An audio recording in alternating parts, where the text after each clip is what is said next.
Yeah, I definitely think so. So for months going into the draft, they had said that, hey, we're gonna draft Shador, and then it became Tom Travis Hunter. Then that's where we were at. So, we thought we were getting Shador, then talks moved on from Shador.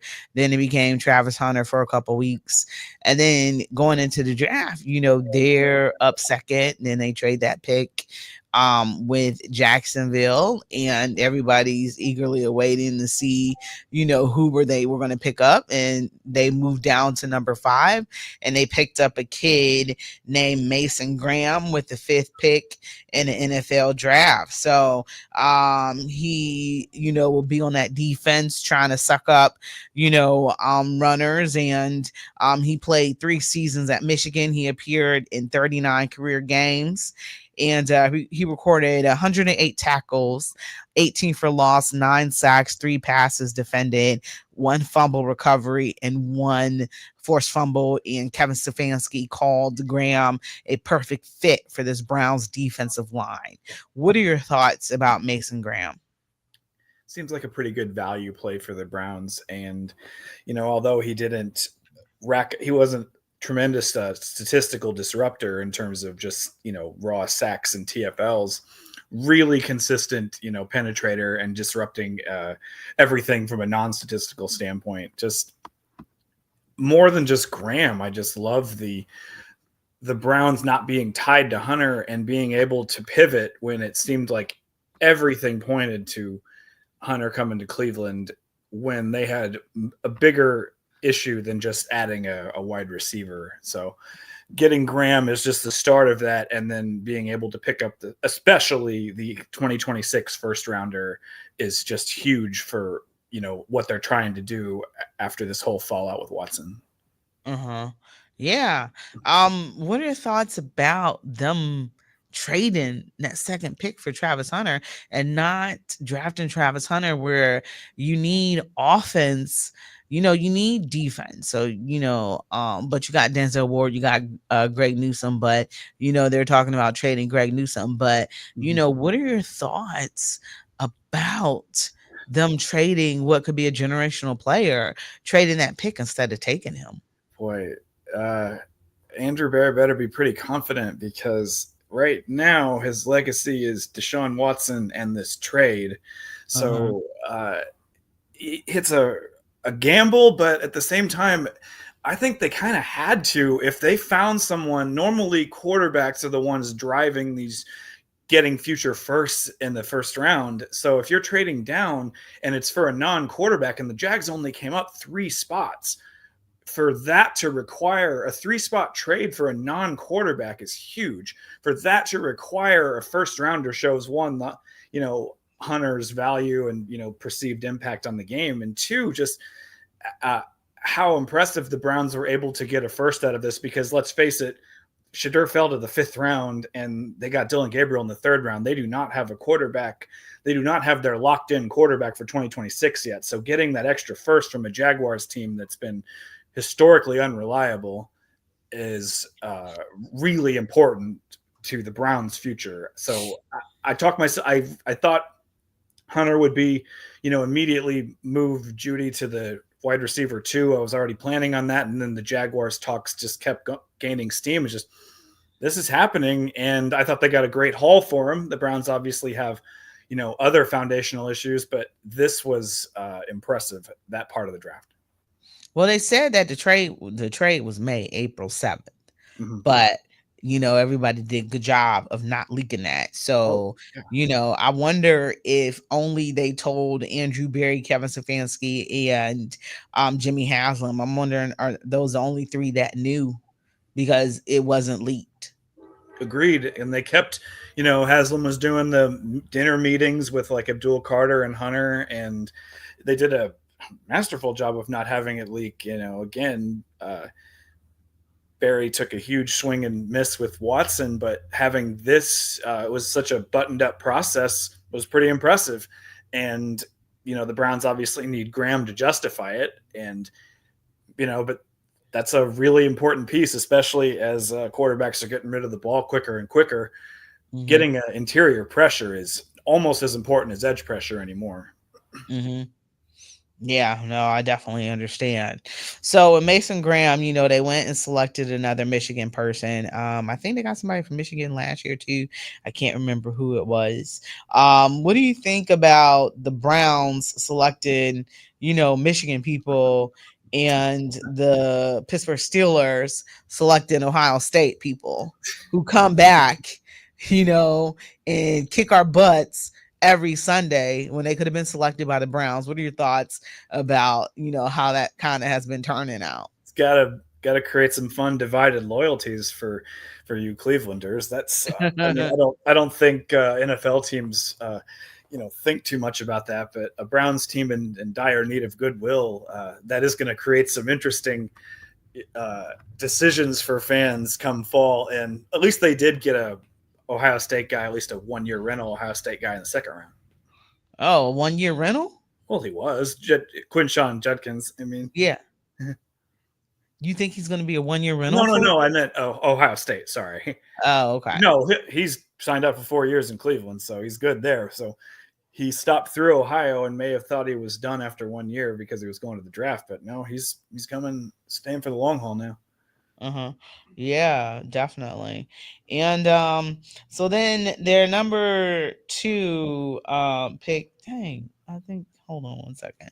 Their number 2 pick, um I just had it. I just had it up.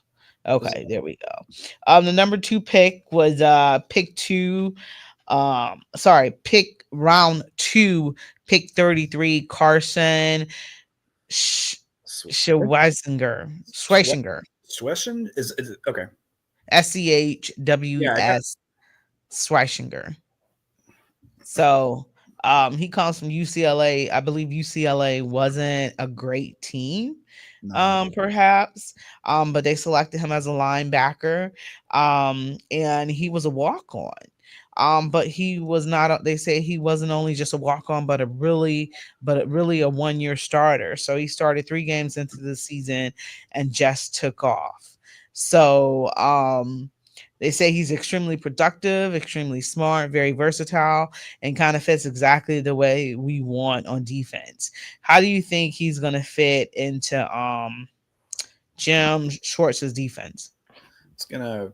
Well, they're banking a lot on it at 33. Is That's pretty high for an off-ball linebacker anymore. But Hmm. Swesen, yeah, forgive me on the name. He is a good instinctive coverage guy, not as much of a true tackler, which in the modern game is what you want in a linebacker, especially if you're going to draft him so high. You want the coverage guys anymore, the way that basically nickel is the new base. So you would want that to be your priority at linebacker, and especially with Owusu Koromoa's situation, Hmm. it was a priority. So, that was a bit early, but he was also getting some late first round buzz, and Hmm. I know the Browns have other issues, but that's definitely one of them, especially since they have more just supplementary guys around JOK. So it's a good thing that they have a young reinforcement there, while Hmm. Hicks and Bush aren't really moving the needle. Yeah, so this is really cool. He redshirted as a walk on in 2021. He played 3 seasons for UCLA and appeared in 38 career games. He recorded 163 tackles, 12 for loss, 5 sacks, 2 interceptions, and 3 passes defended, and 1 forced fumble. So you mentioned JOK. So, that's one of the things, like, he's back in the building. So we're happy to see him, and nobody still know what's going on. Nobody knows, his football future or anything like that. So, it's good to have him back in the building, but we still have a lot of question marks as to what's going on with him. Yeah. So, that's we're leaving that one up in the air. But like you said, you have to bring him in, and as probably JOK's replacement, if JOK can't, if he has to take some time off, into this 2025 season as well. So that appears to be a really good pickup.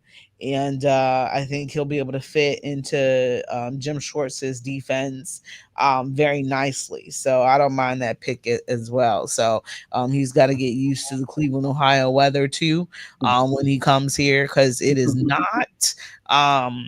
It's definitely not California. So, so Sam, we're gonna go ahead and take our first break. So we're gonna be right back. You're listening to Her in the Huddle on WOVU 95.9 FM. We'll be right back. Support comes from CMSD. To be focused on academics to me, it means preserving myself, applying myself, and holding myself accountable for my goals. 4.06 for GPA. Being focused on academics really means self-discipline to me. CMSD offered me just about everything. I think that's what makes a good scholar, is being exposed to a bunch of different environments. This is much of a celebration for each of you. Seeing an end goal can make you be proud of yourself and your achievements that you've overcome.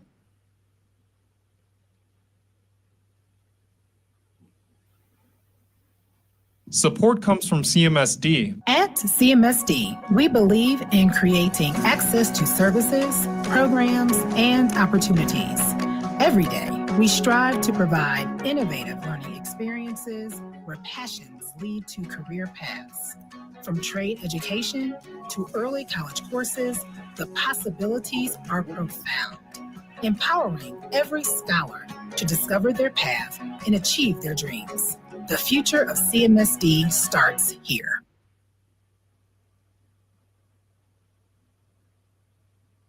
Welcome back to Her in the Huddle with Rachel Hill, the First Lady of Sports. All right. Welcome back to Her in the Huddle on WOVU 95.9 FM. Remember, you can always listen to us live at 95.9 FM on your regular radio dial. And then you can listen online at WOVU.org. You can also download that WOVU app, which you can listen to your favorite radio personalities on the go.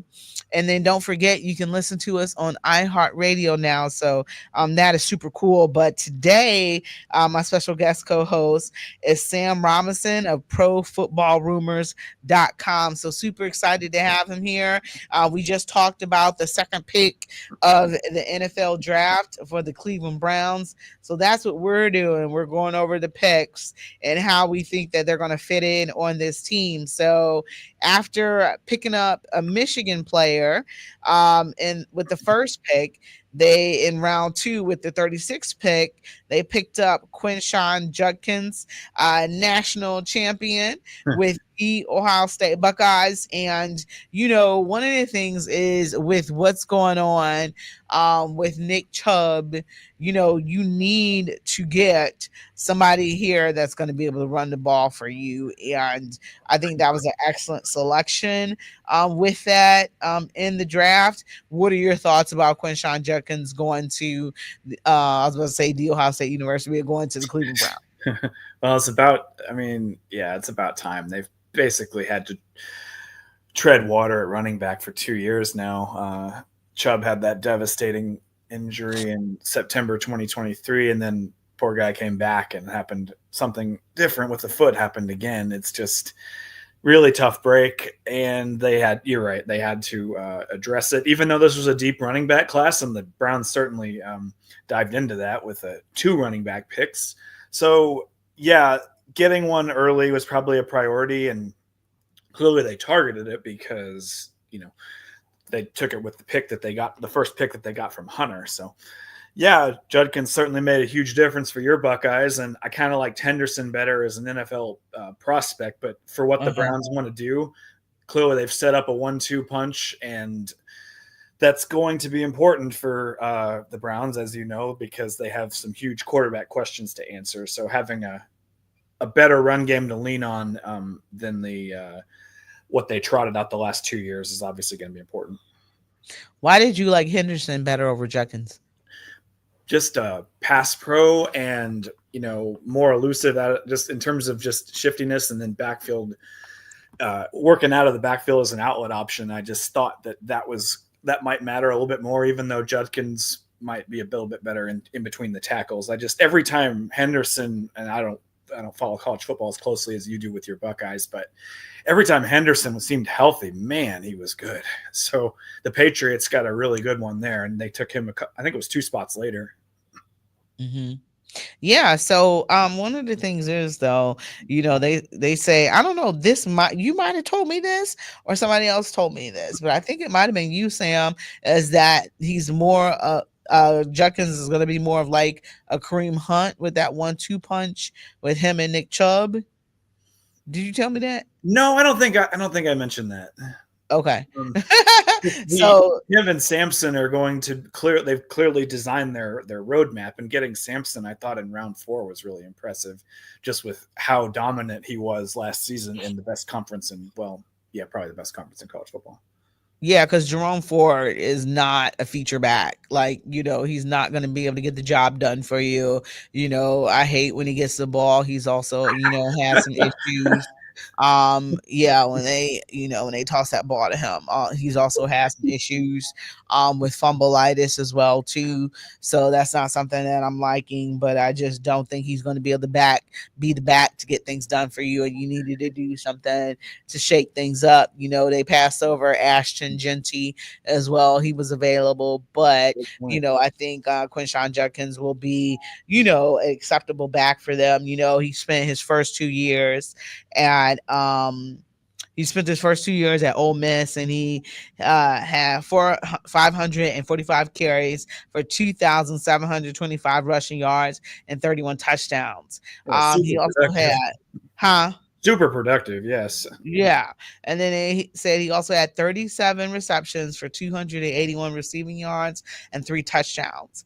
And during his freshman year in 2020, he led the SEC with 274 carries, 1,567 rushing yards, and 16 rushing touchdowns. So then after that, he went to Ohio State for the 2024 season, and he recorded 194 carries for 1,060 yards and 14 touchdowns. And he also added 22 receptions for 161 receiving yards and 2 touchdowns. So, this is a team that likes to, throw a lot of screens as well. So that's something that, I think that they're going to be doing for Quinshon Judkins. Yeah, it's going to be important. I'll be interested to see how the Browns use him as a receiver, because Ohio State didn't do that much. Definitely Ole Miss didn't do that. So, of course, that doesn't happen. A lot of times in college game, it's more of a running backs run, receivers and tight ends catch game still. So it's kind of have to extrapolate a little bit about how these running backs are going to be as outlet options in the pros. So, yeah, I'll be curious to see, like you said, how they use them in the passing game, because Flacco or Shedeur, that poor 3rd round picker, is going to need every bit of help they can get. Yeah, I feel the same way. All right, so moving on. So another pick that they had was pick 67, and that was Harold Fannin Jr., tight end, Bowling Green. What's interesting about this pick is I am not a big David Njoku fan. He's very inconsistent for me, to me. So I don't think there was wrong with putting up and getting another tight end. He didn't go to a school that, is a huge football school. Surprisingly, he went to Bowling Green, but I feel as though, anybody almost could be more productive than David Njoku. Okay. Oh boy, some real some drive-bys for David Njoku here. Boop, boop, boop, boop, boop. What is it? I'm emptying a clip. He you mentioned he went to a small school, or smallish school, mid-major. But Urban Meyer coached there. Noted. Solid, upstanding citizen. No. That those numbers were just out of control. College tight ends are not used in the way the NFL is for the most part. So seeing anybody even above like 600, 700 is something that catches your eye. This guy had 1,555 receiving yards, and it was their clear top option. This was a really deep tight end class, so the Browns they missed the top 4, but the Browns getting in round 3 shows they're pretty serious about at least bringing in a supplementary option behind Njoku. And Njoku still is only going to be 29, so he still has some time, even though the guaranteed money on his contract's out. But I'll be kind of interested to see how this guy, develops, because you can obviously, get tight ends on day 2, day 3. Kelsey was day 2, and George Kittle was 5th round. I mean, Trey McBride also day 2. So yeah, Fannin coming in and trying to adjust from the MAC to the NFL is going to be a really interesting storyline, even though everything quarterback is going to dwarf everything else Browns this offseason. Yeah. And then also you mentioned about, Travis Kelsey and George Kittle going in those later rounds. And I'm okay with that, because you can find talent in later rounds. He's they say he's a little undersized, but he's from Canton and went to McKinley Senior High School. I think that's one of the good football high schools, Yes. like good for producing some of the best in the nation. He played 3 seasons at Bowling Green, and he appeared in 36 career games. So he totaled 180 receptions for 2,396 receiving yards and 17 touchdowns. So he also added some carries for 159 rushing yards and 5 touchdowns. Now, check this out. He also led the FBS in total receptions with 117, and total receiving yards with 1,555 receiving yards for the 2024 season. So he joins a tight end room of David Njoku. I don't know who Blake Whiteheart is. I don't know who Trey McKitty is, and Brandon Bates. So yeah, I don't know who none of those dudes are. So They will be playing behind Fannin probably, and by mid-season at least. So yeah, they clearly want this guy to at least be the tight end too.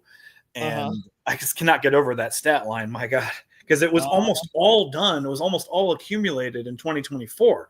So that Bowling Green offense must have been fascinating to watch. Yeah. For those diehard green heads out there. Yeah. Okay. So we're gonna do pick number 3. Round number 3, pick 94, Dylan Gabriel. Now, this is definitely the interesting pick, and everybody's trying to, figure out why you pick him if you know that you were going to go for Shador after all. So, another small quarterback, about 6 feet tall. But obviously he had an excellent season with Oregon, and they made it to the Rose Bowl.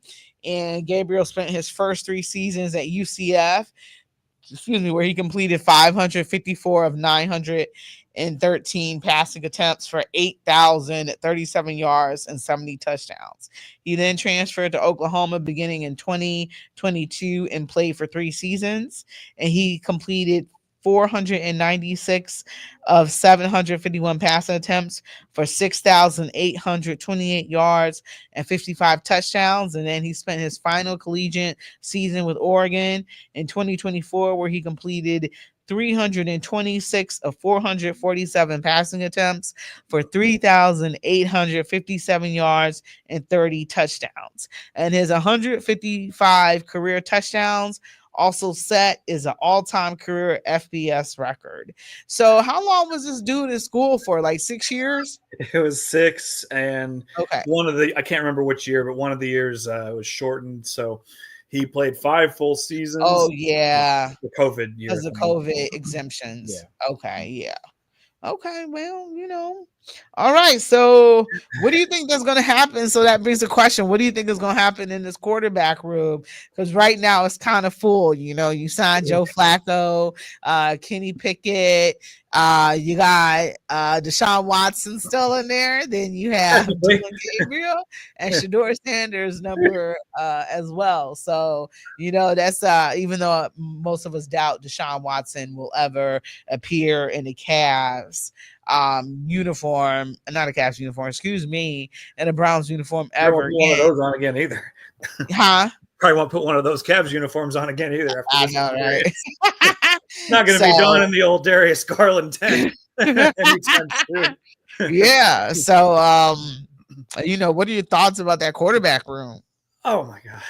This is, they went from, I mean, again, obviously this organization, accepting, Baker and maybe that one Derek Anderson season, not exactly doing a great job at developing quarterbacks since they rebooted, but now they have two of them. And Rachel, can you believe how much this poor Dylan Gabriel is going to be overshadowed by a quarterback picked later in the same draft? I can't remember anything happening like that.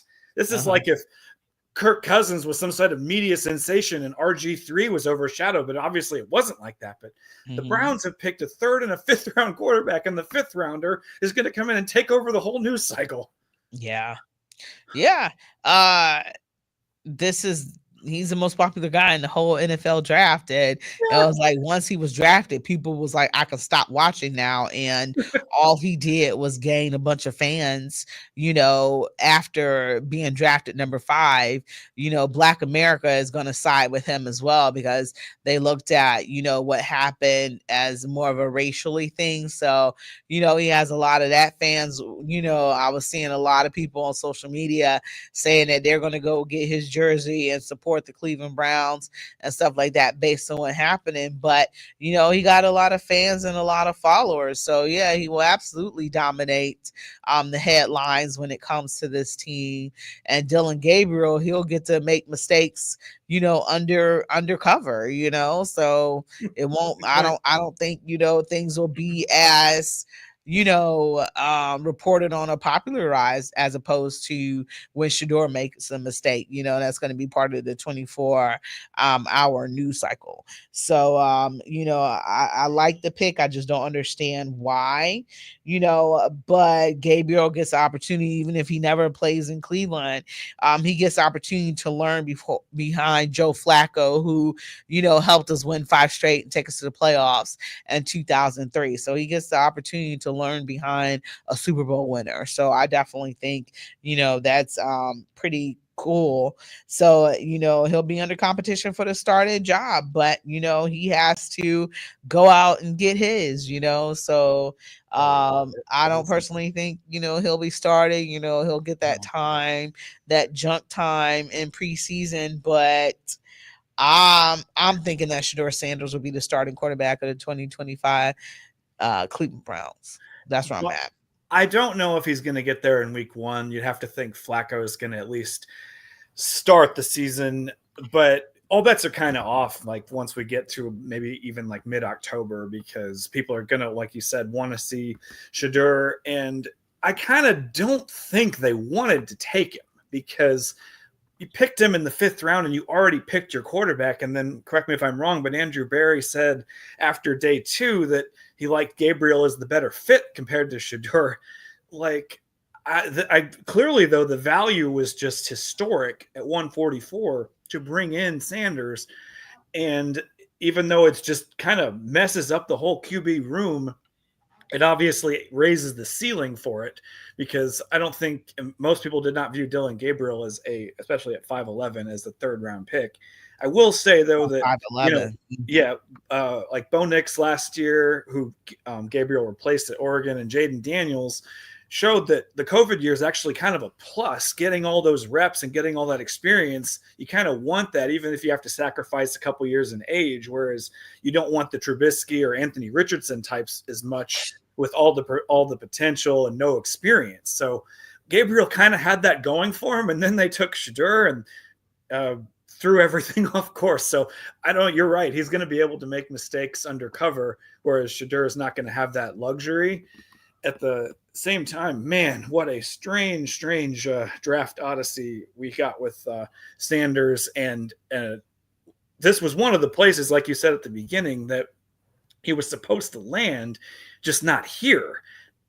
I can never remember anything like this, and obviously, Mel Kiper kind of crystallized it for everybody with throwing his Oh, tantrum. Mel Kiper was mad.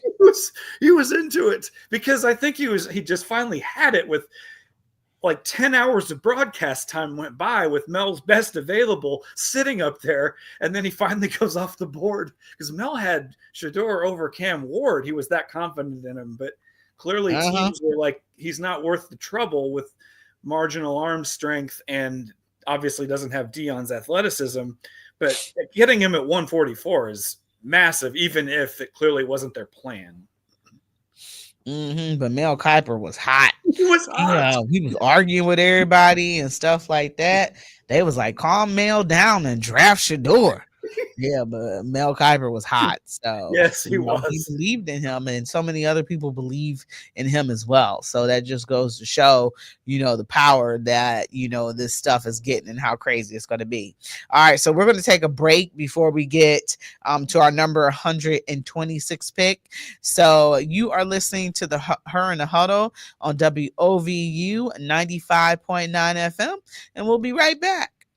Someone better squabble up. They promised 40 acres and a mule. We built our own. WOVU 95.9 FM, where we amplify our voices, uplift our community, and make Black history daily. We've been doing it, and we're only getting stronger. Tap in and grow with us. Add the app and take us anywhere, anytime. Stream us on our website at WOVU.org. And make sure to follow our social medias. Our voices united. Mission driven 24/7.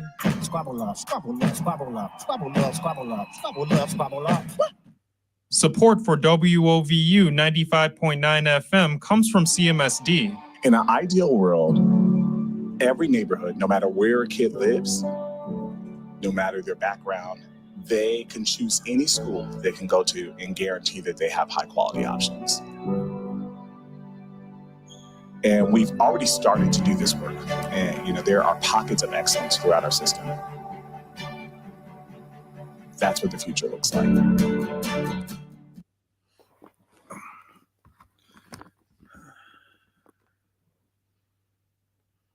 Welcome back to Her in the Huddle with Rachel Hill, the First Lady of Sports.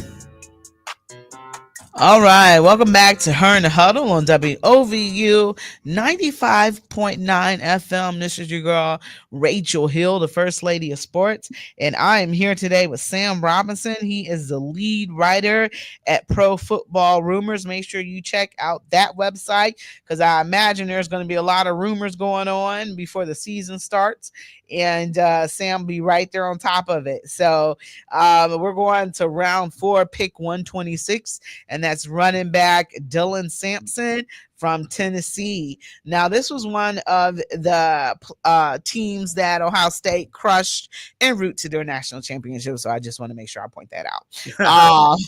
So Dylan was a one-year starter at Tennessee and played in 35 games. He totaled 422 carries for 2,497 yards. He averaged 5.9 yards per carry and 35 touchdowns. He became the lead back his final season in 2024 and took 258 carries for 1,491 yards and 22 touchdowns, which led to him becoming the SEC Offensive Player of the Year, and he earned second team All-American honors. So he was the second running back that the Browns drafted after Judkins, and then the 36th overall pick by Friday, day 2. So he's going to join Jerome Ford, Pierre Strong, and Judkins in the running back room.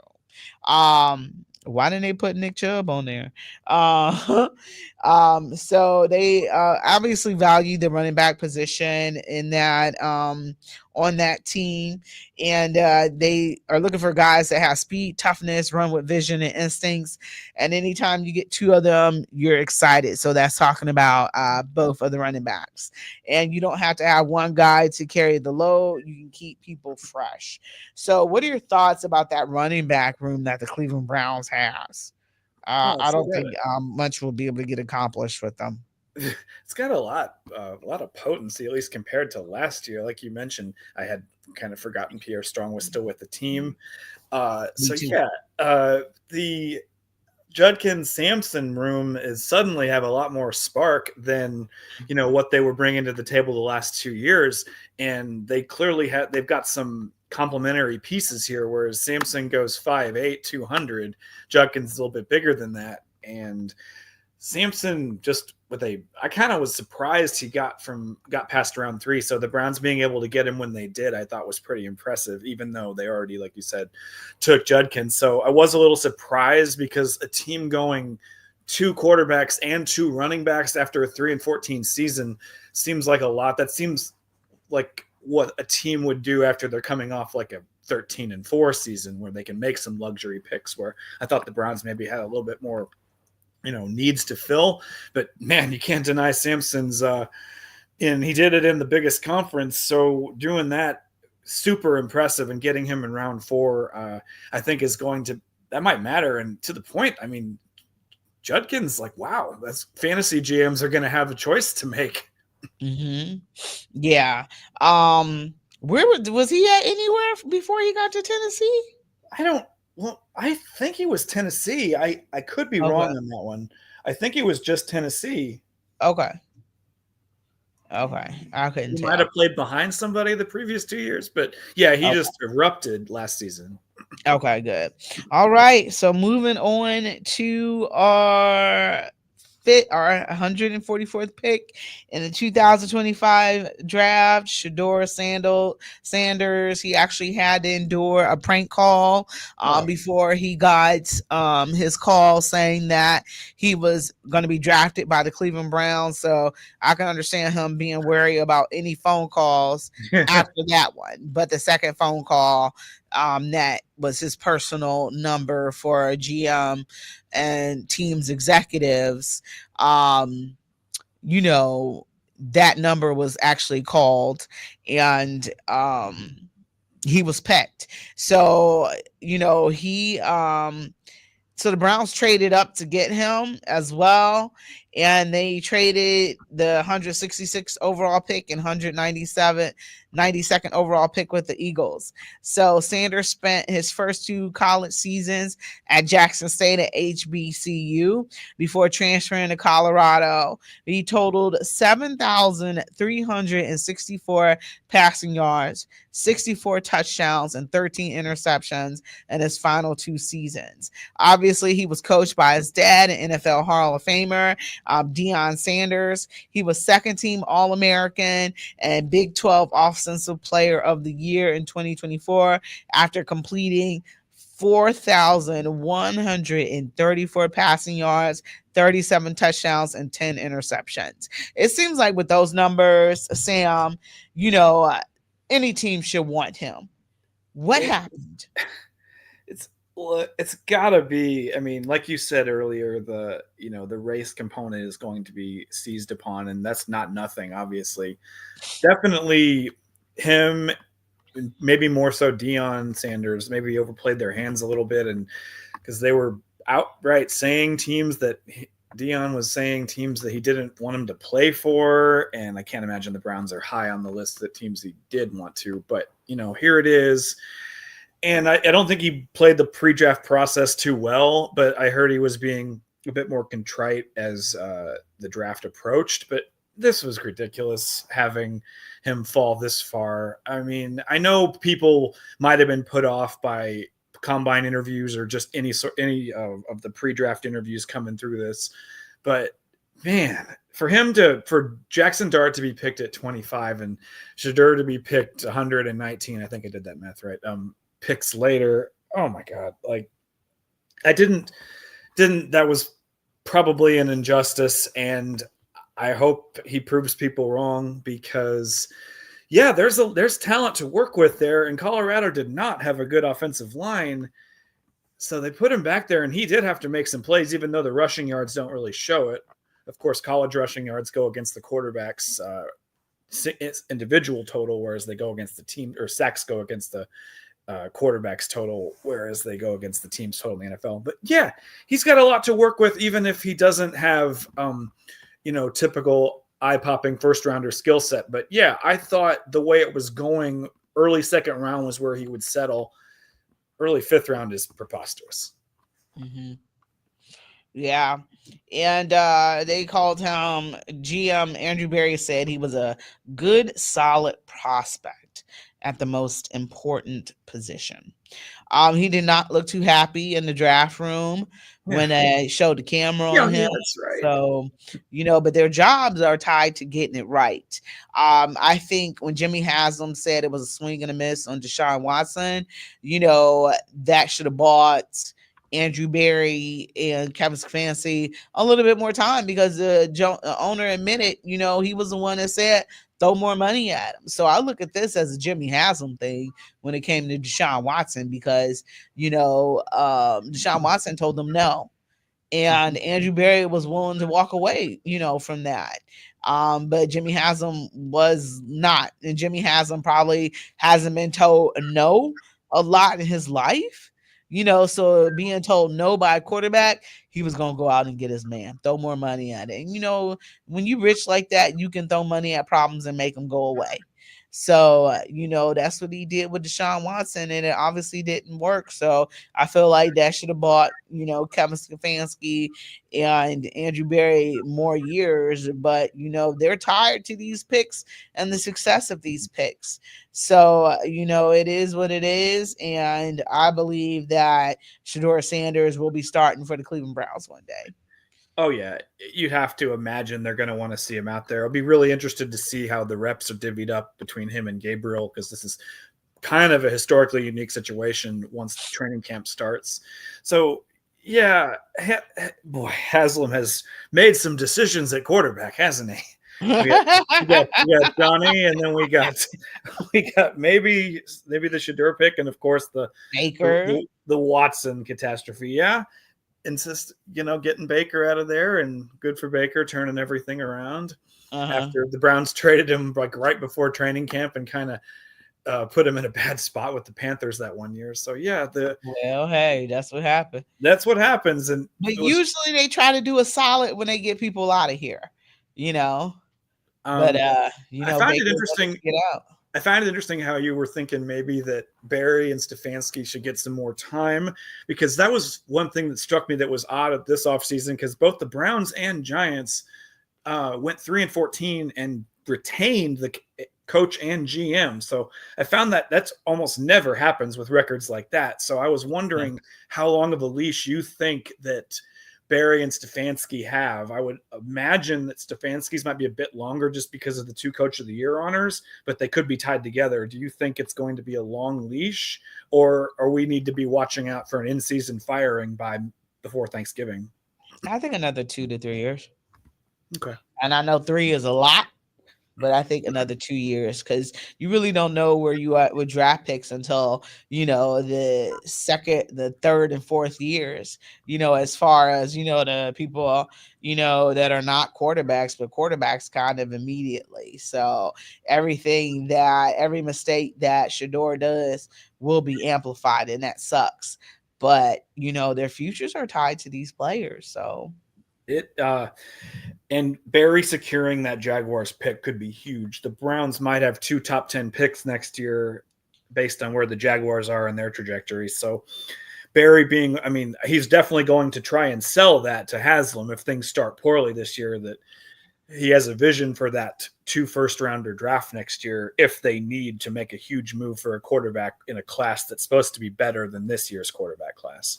Of course, they say that with a lot of future classes, but this year's class was not viewed as a good QB class. Probably the worst since 19, maybe worse than 19, because at least 19 had Kyler. Never mind. 2022 was the bad one. 2022 was the Pickett draft, and everyone fell into the 3rd round. I thought Malik Willis was going to be the biggest draft QB fall I'd seen, because that one, he lingered on Mel's best available until late in round 3, but poor Shedeur knocked that out of the park. Mm-hmm. All right, we're going to take another break, and then we're going to come back and talk some Cleveland Cavaliers. So you are listening to Her in the Huddle on WOVU 95.9 FM. We'll be right back.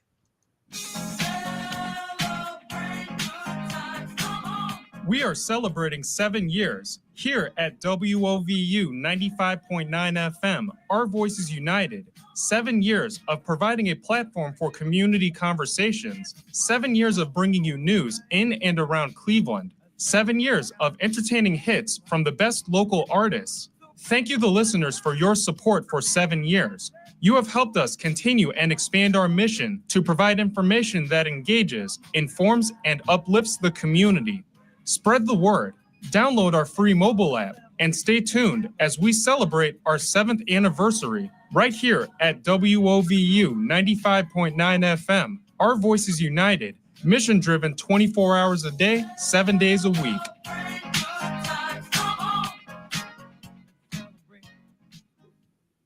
Welcome back to Her in the Huddle with Rachel Hill, the First Lady of Sports. All right, welcome back. You are listening to Her in the Huddle on WOVU 95.9 FM. This is your girl, Rachel Hill, the First Lady of Sports, and I am here with Sam Robinson, lead football writer at Pro Football. What is it, Pro Football Rumors? ProFootballRumors.com, yeah. ProFootballRumors.com. I was about to call it Pro something else. Sorry, ProFootballRumors.com. There's a lot of pro footballs. It's all good. Okay. So super excited to have Sam here. We met doing Friday Night Football for Cleveland.com. So that was been a long time ago. Stayed friends ever since. Love conversing with him about Cleveland sports. So he is in New York City now. When he was in Kansas City. And where else have you been, Sam? Minnesota was the other notable one. Okay. We stopped through there, and then wife got this D1 job, and she had to take it. So we are here now, and stayed following the Cavs, of course. I'm not abandoning them. All right. So the Cleveland Cavaliers play at 7:30 tonight, looking to sweep the Miami Heat. Game update: Cleveland Guardians are losing 4-0 to the Minnesota Twins. So these are games that the Cleveland Guardians are supposed to win. So we'll see how they climb out of this hole. It is the bottom of the second. And Sam, what are your thoughts about the Cleveland Cavaliers right now?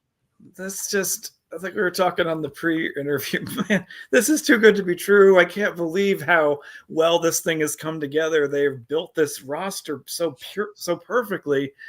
With all 4 of the stars are under 30, and then they added 2 huge role players in Hunter, and then caught lightning in a bottle with Ty Jerome. I'm blown away based on, for one, how poorly everything went the second time LeBron left, and then they just slowly built this thing, and then didn't like how they fared in the playoffs the last 2 years. And I know you feel the same way. It's just, I did not expect clear runaway 1 seed for this Cavs team future, and it makes me a little bit nervous, but they've passed every checkpoint, and it's like I said, it's just such a well-built team. Yeah, it is crazy that nothing changed about the team in the off season. Yeah. They have the same players. They just added people at the trade deadline. And, Ty Jerome, was on this team last year. He was just injured and missed the whole season. So that was some type of injury that he had. And then, he gets back and he's just, he came in second for, I think, was it second or third? Third for Sixth Man of the Year. Also, DeAndre Hunter came in 4th place. And, that was the pickup that we needed. He gave us fits when we played against the Atlanta Hawks, because Atlanta Hawks are a lengthy, rangy team, and he gave us trouble. Now he's one of us, and he's a great defender, and his 3-point shot, and him being able to shoot off the dribble and stuff like that. That's something that has been grateful. The Cavs should be grateful for, and he's a key addition that should be able to help us get to where we want to get. But the emergence of Evan Mobley and the leaps that he's taken. He hasn't just taken, one leap, he's taken multiple leaps. And, congrats to him on being defensive player of the year. Like, who in the world saw that coming? I know I absolutely did not, but nobody knew that he was going to grow like this. He's taking 3-point shots, shooting them comfortably, draining them. I think that if Jared Allen had a shot, nobody would beat this team. Nobody could beat him if Jared Allen developed a shot, but he's not going to. I kind of don't know why they never helped him develop one to be a more efficient and effective player for us. But it is what it is. I mean, he's still got a really high field goal percentage. You're right. They're not asking him to shoot from, non-layups dunks, but that's what he does. Right. And just, he's a huge luxury for, I still can't believe they got him in that Harden trade.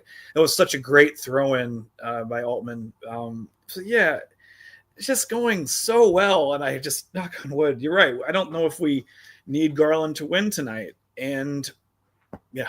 Sorry about the we. I don't have another NBA team, so you part of us, Sam. Yeah, we don't have that one. It's okay. You part of us. So yeah, that was a great pickup, and he's coached under Kenny Atkinson. They haven't announced a coach of the year yet, have they? I don't think so. No. Okay, it should be Kenny Atkinson, but Kenny Atkinson had everything set up for before he came. I know that Kobe Altman did not envy Andrew Berry at all this past week or anything like that, but congratulations to the job that he has done assembling this team, making some great decisions and stuff like that. So the Cavs, they only them can stop them. They can only beat themselves at this point. I believe that they can get past Boston. It's going to be tough. It'll go 6-7 games, but they have the luxury of having home court advantage. Boston might steal one and Cleveland has to steal one on the road, but I believe that they can get past Boston. I talked to a Boston super fan yesterday who was a little worried, about Boston's inconsistency and getting beat by Orlando. Orlando should have won yesterday. Obviously Orlando isn't going to win the series, but I would have liked that they took it to them and made it a 7-game series like they did with the Cleveland Cavaliers last year.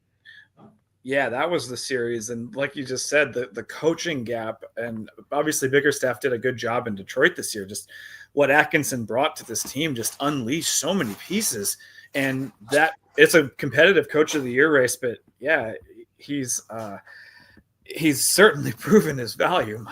My word, just what a job he did this year. And they're deep and they have power at the top. Just a beautiful collection they have here, and I just pray everybody stays healthy. Mm-hmm, yeah, and the Cavs are taking on the Miami Heat tonight at 7:30. What channel is that going to be on? Because I gotta call my dad and let him know, and try to walk him through his fire stick so he can get the game on. So that's yesterday. Today, they play on TNT, so both games are on TNT.